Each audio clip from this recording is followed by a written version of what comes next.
Good afternoon. Dwayne here, Dry Creek Wrangler School. The weather's let up and the ground is dried out enough. We're finally back into fencing mode. Let me say right off the bat, I apologize for the wind if it messes up the audio. We have more rain coming in a couple days, and so we just do what we can. So what we've done is we've planted some more posts down there. Now, like we talked about before, I'm going to have a post here, and I'm going to have a post here at about 4 foot. And with a cross brace and have it tied together, and then from that I'm going to hang the gate. That way the gate is not just hanging off of one post. But we have the post down there on the corner down there. We're going to do the same thing without the gate, but I'm going to have corners. The thing is now, we want a straight line from here to that post so that all of our corner post, our gate, our T-post, everything's in a line. So instead of digging the 4 holes and everything, you just do the corner, go to the far end and do the corner if you're running a straight line, and run your string and then go from there. So that's what we're doing today. Now, if you'll turn around, you'll see the fence line. That's the old fence line there. Curves around, goes down there on the outside of that power pole. We're not following that fence line. Right on the other side of that fence line is a ditch and the little road, and so I want space to bring horse trailers in, to be able to bring horses outside of the pen. So that's why we're doing a straight line. Okay, so we're going to run a string. Now, when you run your string, I just tied just a simple loop in the string, and now I'm going to come here. Now, if you haven't done this before, your instinct will be to wrap it around the pole and tie it off. If you do that, your string is going to come out in the middle of your pole, which is going to defeat the purpose. So I'm going to come back here, and on the back side of the pole, I'm going to drive a nail. I dug around in my truck for a 16 penny nail and didn't find one, so we'll just use this. It's all right. And I'm going to bend that a little bit so that when I'm halfway down there, it doesn't come off. Now, so when we do it like this, our string is on the outside of our post. And so we can do it all the way down. Our string is always on the outside. At no point do we have string in the middle of the post. It just gets our direct line off, okay? So we'll go down to the other end and work on that. You got that other string?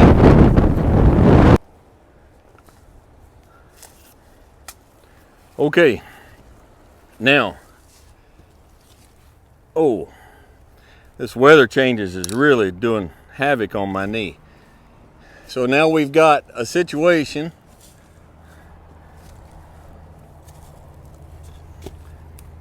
There's a pretty healthy rise in the land from here.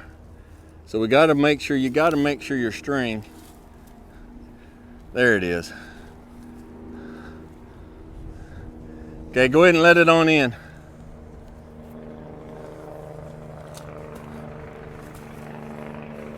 All right, go ahead and let it go. Get it on the other side of those weeds. So you want to make sure that there's nothing obstructing your string. Now, I'm pretty high on this post because of that rise in the land.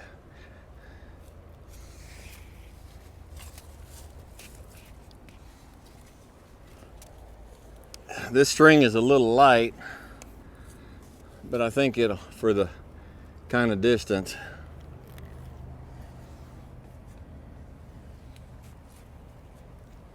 All right, let it go. Let's see what we got. Let's take a little more. You want it tight, but you don't want to break it.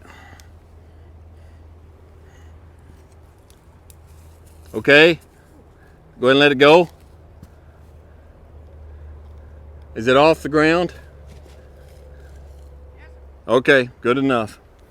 So now again, we're not going to come in here and tie this to this, because I don't want to, because that's what's going to happen if you do that. So I'm going to come back here. I'm going to drive another little nail. And tie it off to that. Now, if you've watched what we've done so far on the video, on the fencing videos, if you're kind of new to this, you might be saying, but Dwayne, I thought we run the wire to the inside. We do. We won't be running the wire to the outside, the fencing wire. This is just to get our post straight. And somebody else who is experienced is going to say, Dwayne, that post looks kind of high. That post is kind of high. That post is higher than I want it to be. Mama, can you see the creek? And you see these stones? If you've dug posts before, you can kind of imagine what we went through getting that post that deep. So she's tamped in good, and we'll come in here once the ground dries out some more and tamp it some more.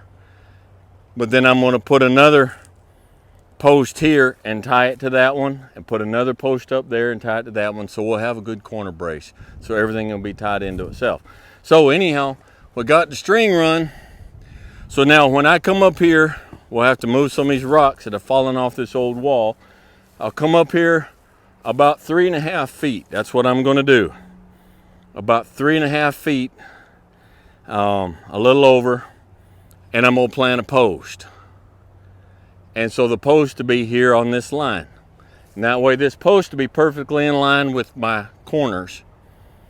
And so when I plant that post, what I'm going to do is I'm going to notch this out a little bit and notch that one out a little bit, and cut a 4-foot and put a 4-foot in there and then tie them together, and I'll show you that.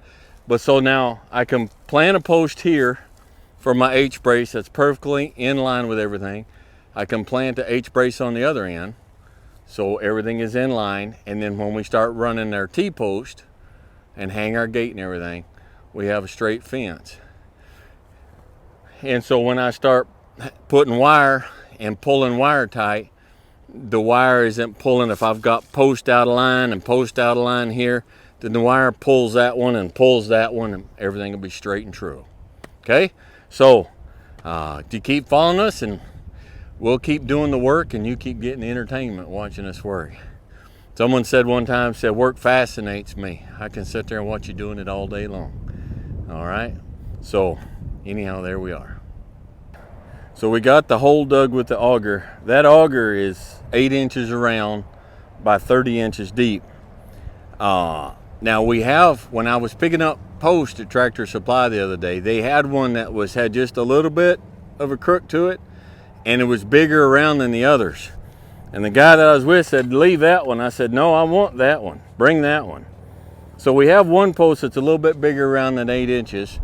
And so what we're going to do, we've got the hole dug, which will help us tremendously, but I'm going to clear this dirt out of the way, and we're going to take the bar and the post hole diggers, and we're going to dig this hole out a little bit deeper and a little bit bigger around, and we're going to use the big post because I'm going to hang the gate off of this. And so I don't want, over time, even though it's going to be tied to that one, everything we can do to make things that much better and that much stronger. You got a post, you look at them, you got a post that's bigger than the others, hang the gate on that one. It's the little things that make things better. So we're gonna expand this hole, make it a bit wider, and clean out the bottom, make it a bit deeper, tap it in good and tight, and then go from there.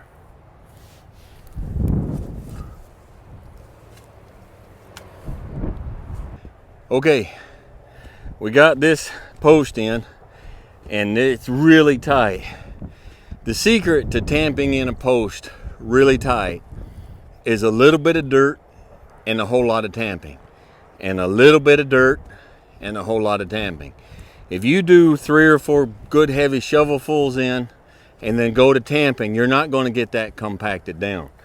But if you've got a corner post or a gate post that you need to make sure is really tight, the secret is the tamping. A little bit of dirt and a whole lot of tamping. And when you got that, like a good hard solid floor, then you put a little more dirt in and you tamp it some more. So we'll tie this post to that post, and we'll tie it good. Then we'll hang a 12 or 14 foot gate off of this, and it won't go nowhere. All right.